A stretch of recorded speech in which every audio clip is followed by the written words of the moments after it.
Hola Carlos, ¿cómo estás? Bueno, hoy tenemos a Carlos Sánchez, ¿no?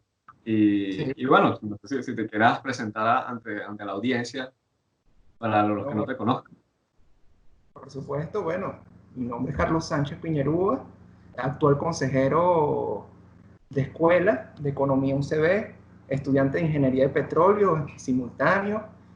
Y bueno, un placer, Laguna, y muchísimas gracias por esta entrevista, esta conversación de amigos que llevamos desde hace algún tiempo para conversar de varios temas y te agradezco la invitación.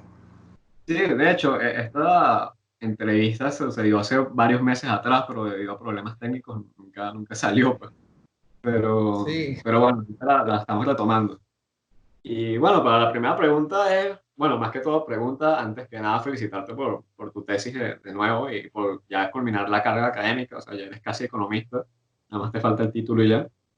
Y me gustaría preguntarte que durante toda esa trayectoria, ¿cuáles fueron los altos y los bajos? Es decir, los puntos donde estabas muy feliz al estudiar economía y los lugares o momentos en los que tenías una crisis muy fuerte respecto a eso. bueno, es difícil, ¿no? Porque ya durante más de 5 años que se lleva la carrera, 10 semestres, que son en su conjunto como una montaña rusa. Siempre va a haber momentos altos, van a haber momentos bajos, pero uno tiene que mantenerse constante, tratar de mantenerse íntegro, aprender y sobre todo superarse a lo largo, ¿no? Uno de los momentos más bajos que he tenido en la carrera fue cuando han sido épocas electorales.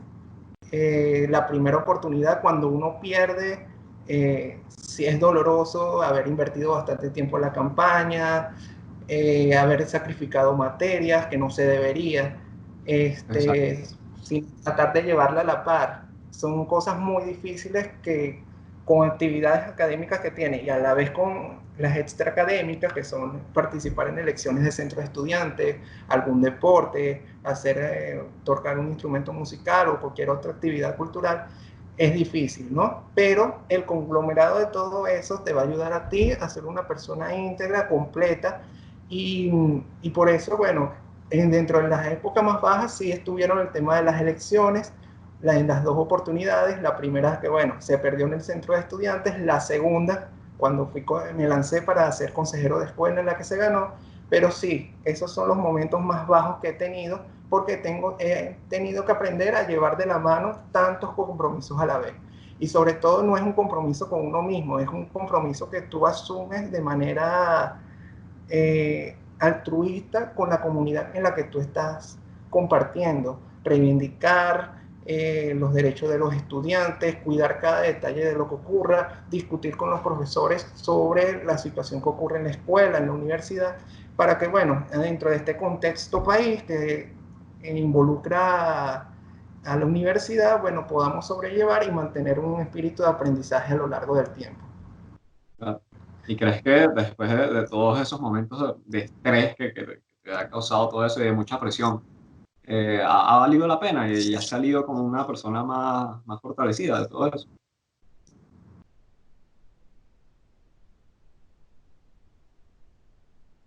No te escuché, no se escuchó nada. Es que después de toda esa presión por la cual pasaste y todo eso, ¿crees que valió la pena pasar por ello? Sí, valió la pena porque siempre que uno cuando está ya llegó al fondo, lo que le queda es subir, ¿no?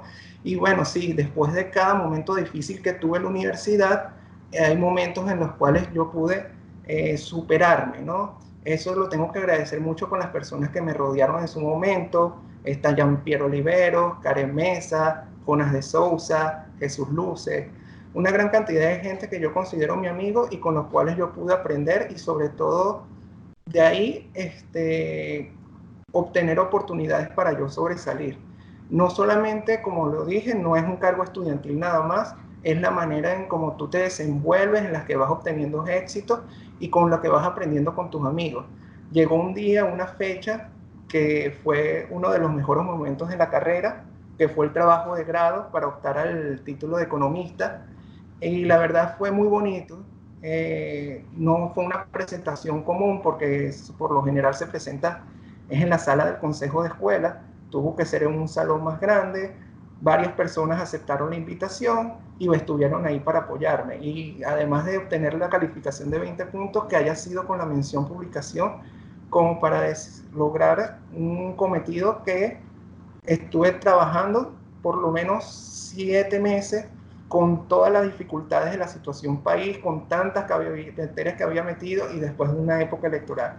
De verdad, y eso no es solamente mío, creo que siempre voy a recalcar que las personas con las que me rodeé en ese momento fueron definitivos para que yo pudiera alcanzar esos éxitos y me acompañaron de una manera emocional para poder llegar a obtener todo lo que quise en ese momento. Qué bonito. Y bueno, me comentabas sobre tu tesis, ¿no? Que fue sobre el tema petrolero. Y ahora, ¿cómo ves la situación petrolera actual con coronavirus, baja la demanda, precios negativos? ¿Cuál es tu análisis con respecto a todo eso? Bueno, sí, evidentemente hubo un acuerdo que se llevó a cabo alrededor de hace un mes entre Rusia y Arabia Saudita, que son unos de los monstruos petroleros, por así decirlo, en el mercado mundial, que bueno, en unos primeros intentos no lograron llegar a un acuerdo, después tuvo que llegar a una intermediación, pero fíjate que es muy curioso, ¿no? El año pasado, después de que tanto Estados Unidos, Rusia y Arabia Saudita tenían esa competencia de quién acaparaba más el mercado petrolero, hoy cayeron los tres en una especie de trampa en el cual ya no pueden superar, porque cerrar un pozo implica unos costos mayores que mantenerlos produciendo. Entonces ahí se produce, no es que los precios sean negativos, sino que los precios a futuro sean negativos. Esto ocurre es porque simplemente se llenan las almacenadoras y necesitas vaciarlas, y para tú vaciarlas, bueno, se produce un fenómeno en el mercado de que, bueno, a mí me genera utilidad, si me genera un grado de utilidad sacar lo que tengo, los hidrocarburos que tengo almacenados, y por ello, entonces, como es una utilidad, yo pago una cierta cantidad de dinero. Entonces, por eso es que se va a producir esos efectos de los precios en este mes que ya estamos entrando, ¿no?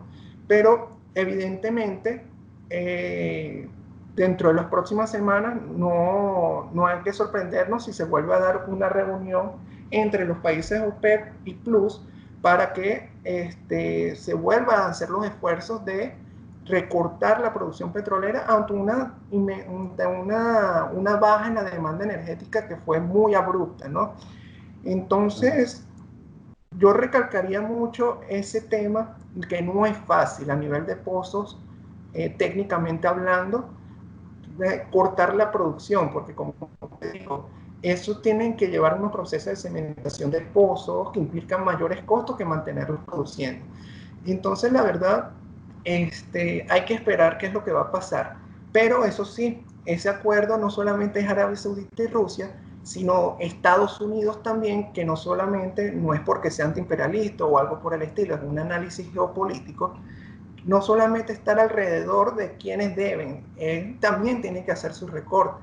Una de las investigaciones recientemente que hice, antes del tema de la pandemia, es que Estados Unidos, con la gran cantidad de amenazas, no, de promesas de acaparar el mercado petrolero mundial, al proponerse como el principal centro de suministro, eh, se llevó una estimación de que por lo menos en el año 2029, 2030, Estados Unidos pudiera alcanzar alrededor de 18, 19 millones de barriles diarios.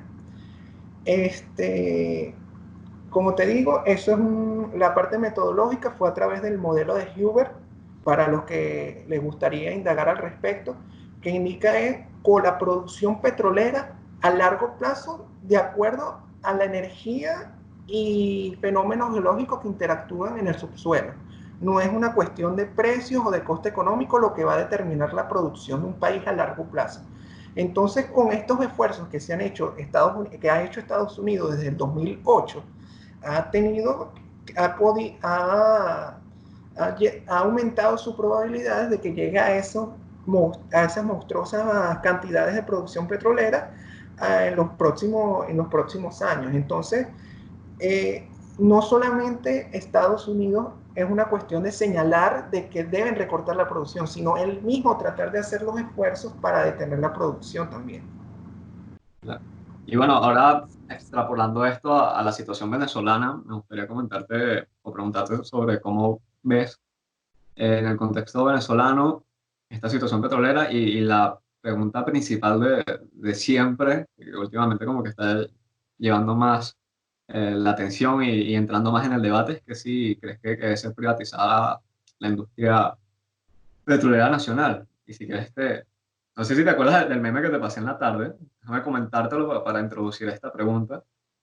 Que bueno, es un meme muy de shitposting, pero que a mí me gusta mucho. Y es que dice así, mira, los veganos que se vacunan. Bro, vacuno igual a vaca. Y meterte una vaca por las venas no es muy vegano que digamos. En fin, de hipocresía.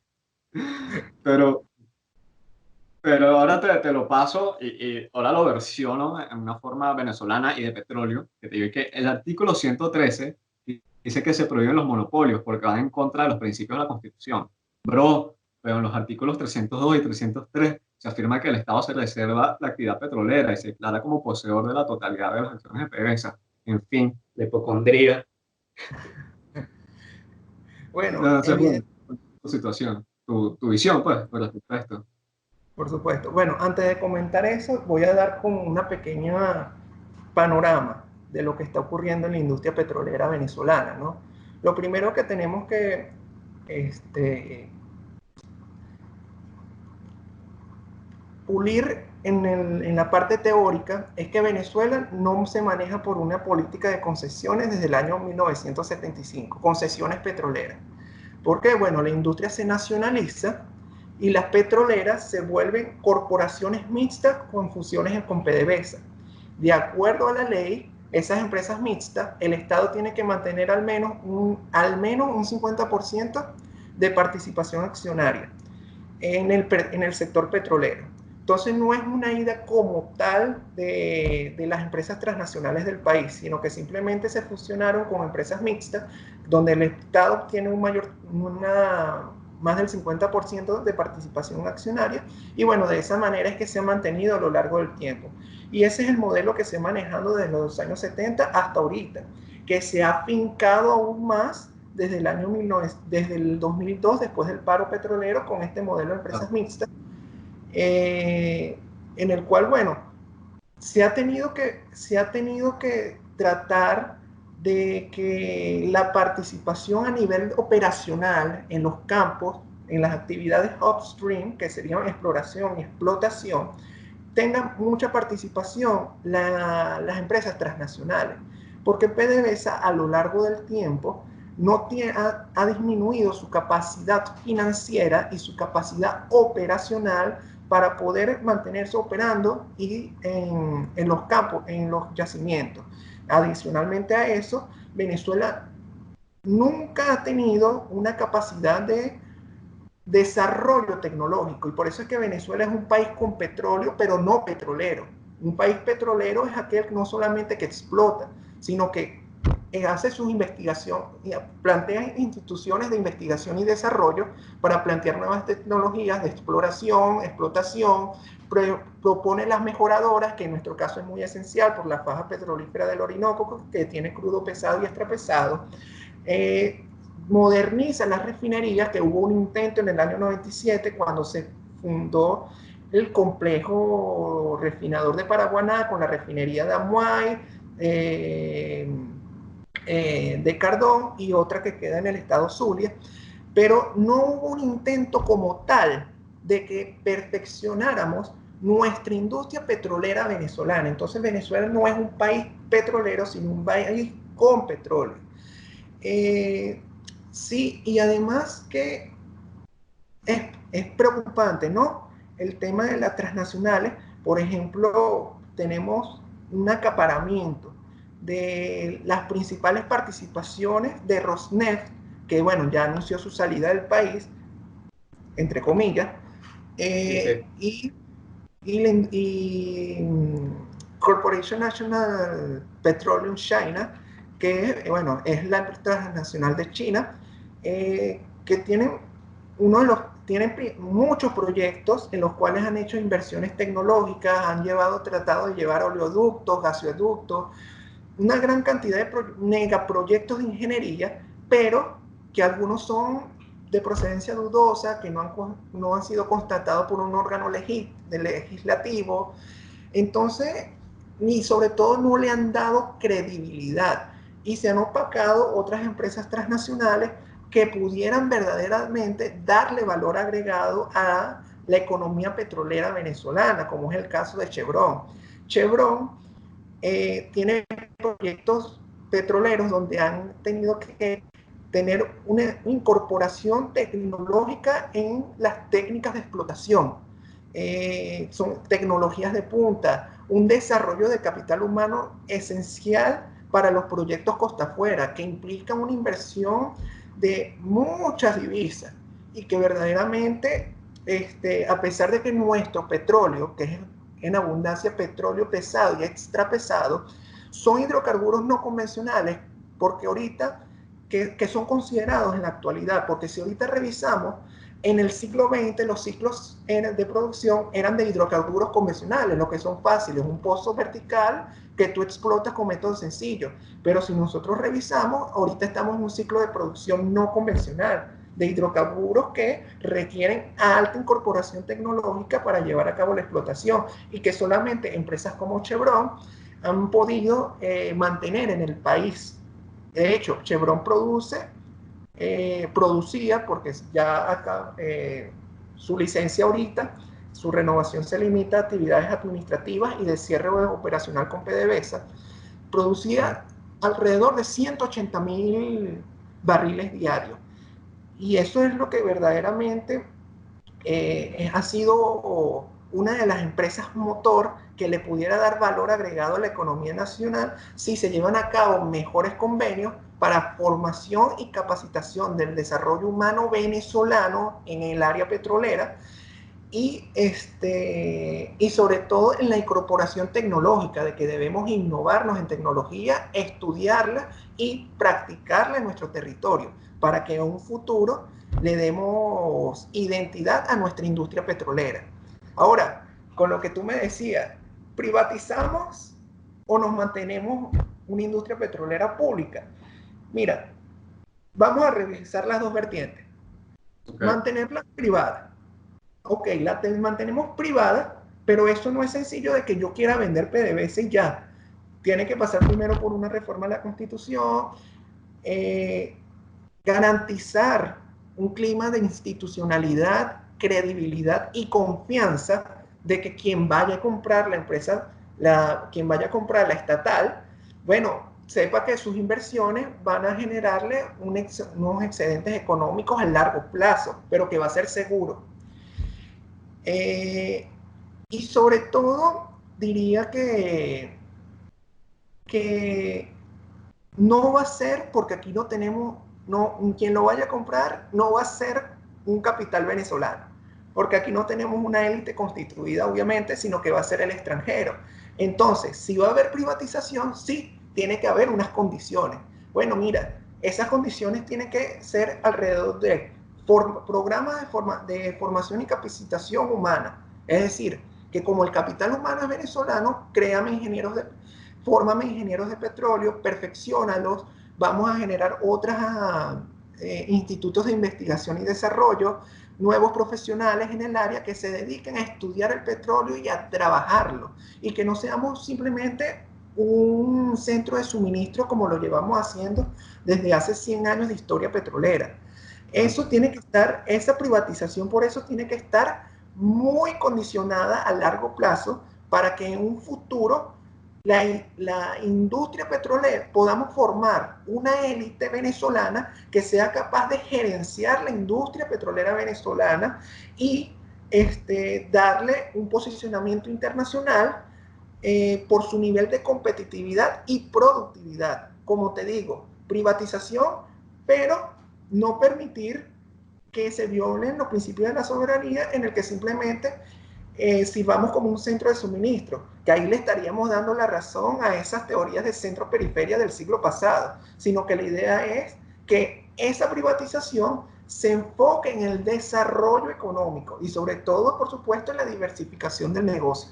Ahora, viéndolo desde el lado, desde el otro lado, mantenemos la empresa pública, ok, pero hay que generar igualito un desarrollo institucional.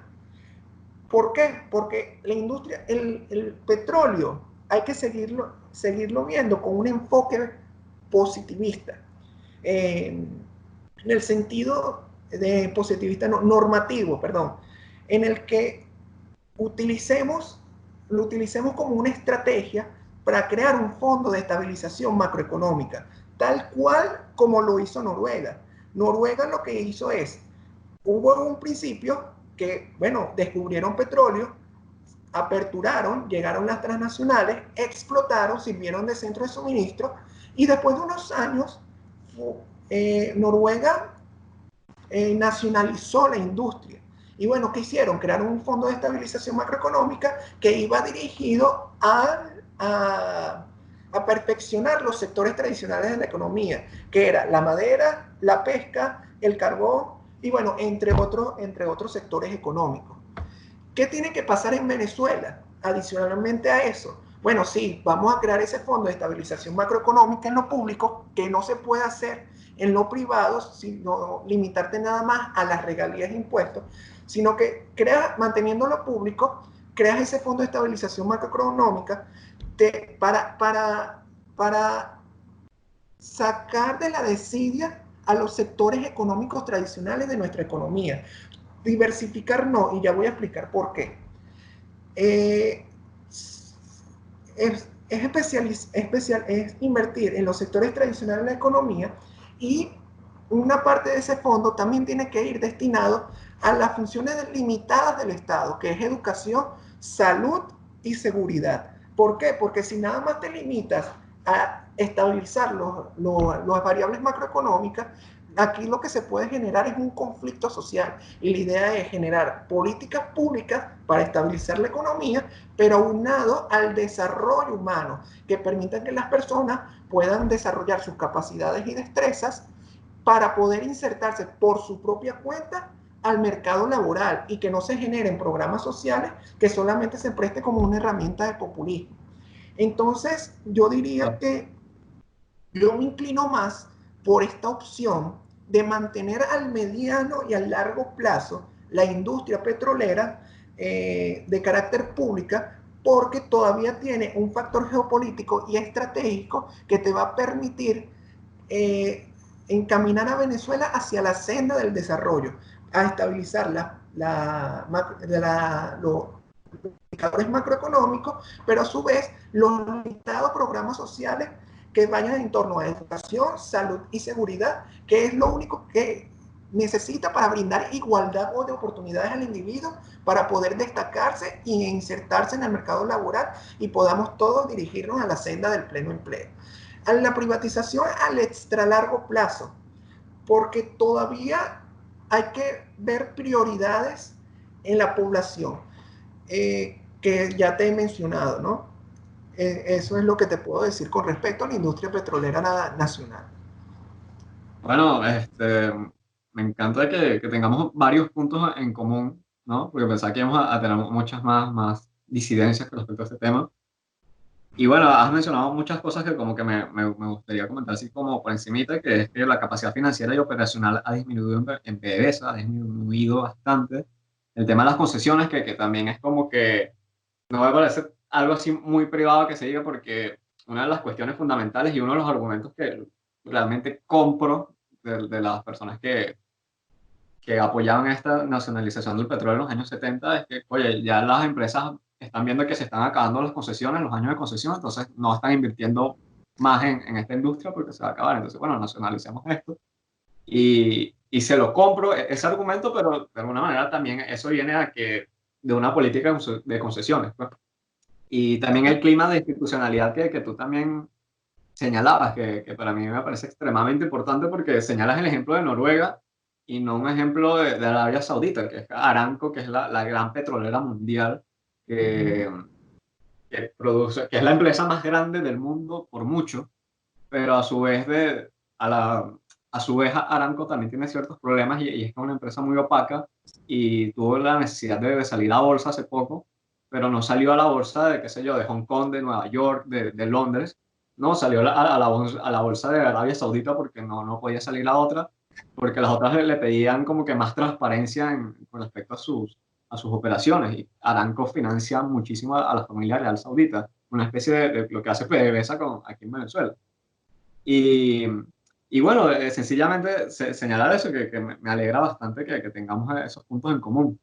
Y es exactamente, no es caer en un tema ideológico, porque bueno, nacionalista ya eres socialista y privatización eres capitalista, no, sino que ambas visiones tienen que converger al final del día, que a largo plazo le demos identidad, valor agregado a nuestra industria y sobre todo que seamos un país como dije al principio, un país petrolero, pero no con petróleo.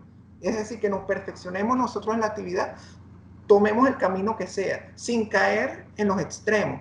Y por cierto, y un comentario además que sí, o sea, la nacionalización era para eso en los años 70. Lo que pasa es que se tergiversó porque al final tomaron la industria petrolera como una herramienta de populismo y no lo hicieron para perfeccionar, o mejor dicho, para que se nacionalizó, pero no se llevó a cabo, se abrieron los institutos de investigación, se hicieron los intentos de los complejos de refinación y todas esas cuestiones, pero hubo mucha corrupción en su momento que no le permitió generar movilidad como meritocrático dentro de la industria y sobre todo que escalara y tuviera unos altos índices tecnológicos que le permitiera posicionarse aún más a nivel internacional por su nivel de productividad y competitividad, que sí lo llegó, PDVSA por supuesto llegó a tales niveles, pero aún si se hubiera desplazado el déficit fiscal y la herramienta del populismo, PDVSA hoy ahorita, bueno, a lo mejor estoy exagerando, ¿no? Pero si hubiéramos llegado ya al nuevo milenio con unos niveles muchísimo más de 3 millones, que es lo que estaban reflejados en el año 2000. A lo mejor, bueno, a pesar de ser un crudo pesado y extra pesado, hubiéramos llegado a niveles como Irán, Irak, no sé si como Arabia Saudita, pero sí teníamos capacidad como para llegar a tales niveles. Hubiéramos generado las condiciones.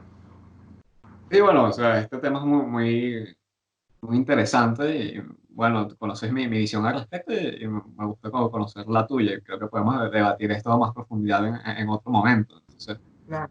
vamos a ir por la última pregunta y es simplemente pedirte un consejo para tanto las personas que están entrando en este mundo universitario como las que están a punto de salir. ¿Qué les aconsejarías? Bueno, los que están a punto de salir, que terminen la tesis rápido y que aprovechen este tiempo para eso. eh, y los que vayan a entrar, eh, sean perseverantes, constantes, busquen su propia integridad, eh, sean, busquen una formación complementaria. Nunca se conformen con lo que se queda en el salón de clase, porque esa no es la universidad. La universidad uno busca formarse como persona también, no solamente ser el mejor profesional del mundo, sino ser la mejor persona del mundo, vayas a donde vayas. Y por supuesto que no se limiten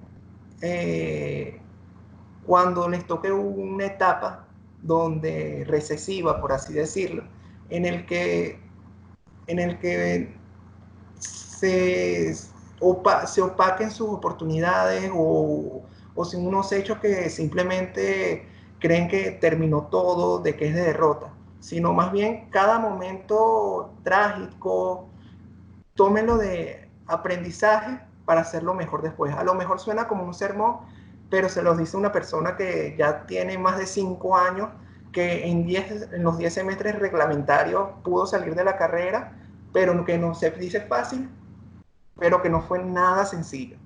Y que fue a través del aprendizaje, tanto en los salones de clases, como con los amigos, como en las actividades extracurriculares, como en un centro de estudiantes, como en un consejo de escuela, como en un equipo, en fin. La universidad presta varias áreas para que uno pueda destacarse y aprender cada una de ellas. Ah, bueno, muchas gracias, Carlos. En serio, Bueno, un montón. Te agradezco.